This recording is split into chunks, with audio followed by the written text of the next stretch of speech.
मत रखिए घर में दो शिवलिंग। जय श्री राम दोस्तों। अगर आप आज ये वीडियो पूरा देखते हैं तो मैं यकीन के साथ कह सकता हूं कि आपके सोचने का जो विचार है, जो नजरिया है, वह बदल जाएगा।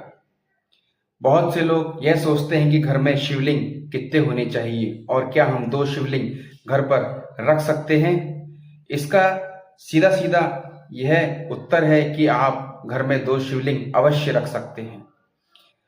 ऐसा सोचिए कि आप कहीं पर गए हैं और किसी तीर्थ यात्रा पर आप दर्शन करने गए और आपके घर पे पहले से ही एक शिवलिंग मौजूद है और आप तीर्थ यात्रा कर रहे हैं और वहां जाकर आपने देखा कि ये कोई अच्छा शिवलिंग आपको बड़ा ही मनमोहक लगा और आपने सोचा कि मैं इसे घर लाता हूं और पूरे मैं इसकी स्थापना करता हूं।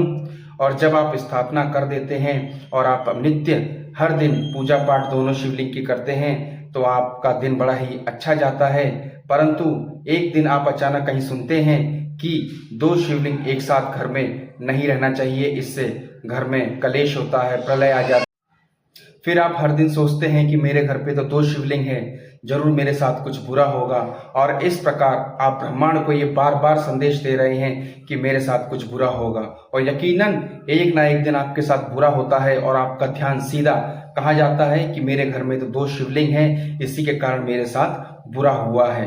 लेकिन इसकी जगह अगर आप यह सोचते हैं कि मेरे घर पे तो दो शिवलिंग हैं और वह भोले बाबा मेरी रक्षा करेंगे, तो यकीनन ब्रह्मांड को आप ये संदेश दे रहे हैं कि मेरे घर में हमेशा अच्छा रहेगा और उस दिन आपका घर बहुत ही अच्छे से चले। कुछ वीडियो देख के किन्हीं लोगों की बातों में आकर अगर आप अपना शिवलिंग कहीं मंदिर में पेड़ के नीचे रखाते हैं या फिर कहीं बहते हुए पानी में प्रवाह कर देते हैं तो उससे क्या होगा। वह शिवलिंग जिसकी आप नित्य हर दिन पूजा कर रहे थे, आज वह धूप में, बारिश में और हवाओं के थपेड़े खा रहा है, पीपल के पेड़ के नीचे रखा हुआ है जिसकी कोई भी दिया बाती नहीं कर रहा है। तो वो शिवलिंग अच्छा था जो आपके घर में रखा हुआ था, जिसकी आप नित्य पूजा पाठ कर रहे थे, या वो शिवलिंग जो आप पेड़ के नीचे रखकर आए हैं जिसका कोई भी दिया बाती नहीं कर रहा है।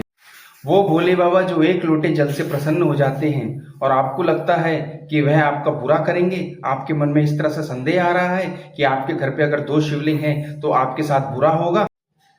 बस अंत में इतना कहना चाहूंगा, अगर आपके घर में दो शिवलिंग है और आपके मन में कोई भी संदेह है तो आप एक शिवलिंग का नित्य पूजा पाठ करिए और दूसरे शिवलिंग को ऐसे ही रख दीजिए। आप एक ही शिवलिंग पर जल चढ़ाइए, बेलपत्र चढ़ाइए और उनकी शिव जी की आराधना कीजिए और दूसरे शिवलिंग को आप ऐसे ही रहने दीजिए, उस पर जल अर्पित मत कीजिए। अगर आपके मन में ऐसा संदेह उत्पन्न होता है तो इससे भी ईश्वर की कृपा आपको हमेशा निरंतर मिलती रहेगी।